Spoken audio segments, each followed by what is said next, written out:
Hey guys, ಈ ಆಫೀಸಲ್ಲಿ ಇವ್ರು ಕೊಡೋ ಟಾರ್ಚರ್ಗಿಂತ ಈ AC ಟಾರ್ಚರ್ಗೆ ರಿಸೈನ್ ಮಾಡ್ಬೇಕು ಅನ್ಸುತ್ತೆ. ಇವತ್ತಿನ ದಿನ ಈ ಟೀಯಿಂದ ಸ್ಟಾರ್ಟ್ ಆಯ್ತು. ಏನೇ ಹೇಳಿ ನಾವು ಟೀ ಕುಡಿದ ಮೇಲೆ ನೆಕ್ಸ್ಟ್ ಏನೇ ಕೆಲಸ ಆಗಿರ್ಬೋದು ಮಾಡಿದ್ವಿ. ಈ ಟೀ ಕುಡಿಲಿಲ್ಲ ಅಂದ್ರೆ ನಮ್ಗೆ ಏನು ಬರಲ್ಲ.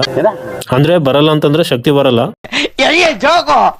ಆಫೀಸ್ಗೆ ಹೋಗ್ತಿದ್ದೆ, ನಮ್ಮ ದೋಸ್ತ ಒಬ್ಬ ನನಗೆ ಕಾಲ್ ಮಾಡಿ ನೌಕರಿಲಿ ಕಾಲ್ ಬರ್ತಿಲ್ಲ ಏನ್ ಮಾಡ್ಬೇಕಂತ ಕೇಳ್ದ. ನಾನು ಹೇಳಿರೋದು ಇಷ್ಟೇ, ಜಸ್ಟ್ ನಿನ್ನ ನೇಮ್ನ ತೆಗೆದು ಆಗೋದು ಪರ್ ಡೇ 1 ಮಿನಿಟ್ ಈ ತರ 30 ಡೇಸ್ ಮಾಡು. ಯಾಕಾಗಲ್ಲ ಅಂತ ನಾನು ಹೇಳ್ದೆ. ಯಾಕಂತಂದ್ರೆ ನೌಕರಿ ಆಲ್ಗೋರಿದಮ್ ಪ್ರಕಾರ ಯಾವ ಒಂದು ಪ್ರೊಫೈಲ್ ಅಪ್ಡೇಟ್ ಇರುತ್ತೆ ಆ ಒಂದು ಪ್ರೊಫೈಲ್ ರಿಕ್ರೂಟರ್ಗೆ ಈಸಿಯಾಗಿ ಟಾಪ್ ಪೊಸಿಷನ್ ಅಲ್ಲಿ ಹೋಗುತ್ತೆ. ಆಮೇಲೆ ನಿಮ್ಗೆ ಈಸಿಯಾಗಿ ಕಾಲ್ಸ್ ಬರ್ತವೆ. ಈ ತರ ನೀವು ಸಿಂಪಲ್ ಆಗಿ ಮಾಡ್ಕೋಬಹುದು. ಹಣಕಾಸಿನಲ್ಲಿ ಸ್ವಲ್ಪ ಏರುಪೇರು ಆಗಿರೋದ್ರಿಂದ ಹಾಸ್ಟೆಲಿಂದ ಊಟ ತಗೊಂಡ್ಬಂದಿದ್ವಿ. ಇಲ್ಲಿರುವಂತ ಒಂದು ಸಿಂಪಲ್ ಕರಿ ತಗೊಂಡೋಗಿ ಮಧ್ಯಾಹ್ನ ಊಟಕ್ಕೆ ಅಡ್ಜಸ್ಟ್ ಮಾಡ್ಕೊಂಡ್ವಿ. ಆಫೀಸಿಗೆ ಬಂದು ಲಾಗಿನ್ ಮಾಡ್ಕೊಂಡಾಗ ಇಲ್ಲಿ ಗಾಳಿ ತಣ್ಣು ಹೊಡಿತೈತೆ. ಎಲ್ಲಿ ಅಂತ ನೋಡಿದ್ರೆ ಇಲ್ಲಿ ಮೇಲ್ಗಡೆ. ಚಳಿಗಾಲದಲ್ಲಿ AC ಆಗ್ತಾರಂತಂದ್ರೆ ಅವನ ಈ ಒಂದು ಟಾರ್ಚರ್ಗೆ ರಿಸೈನ್ ಮಾಡ್ಬೇಕು ಅನ್ಸುತ್ತೆ. ಮಾಡಕ್ಕಾಗಲ್ಲ, ಯಾಕಂತಂದ್ರೆ ಕಮಿಟ್ಮೆಂಟ್ಸ್ ಅನ್ನೋ ದೋಸ್ತ ನಮ್ಮ ಹಿಂದೆನೇ ಇರ್ತಾನೆ. ಹಂಗಾಗಿನೇ ನಾನು ವಿಂಟರ್ ಜಾಕೆಟ್ ಹಾಕೊಂಡು ಕುತ್ಕೊಂಡು ಏಲನ್ಸ್ ಜೊತೆ ಮಾತಾಡಿದೆ.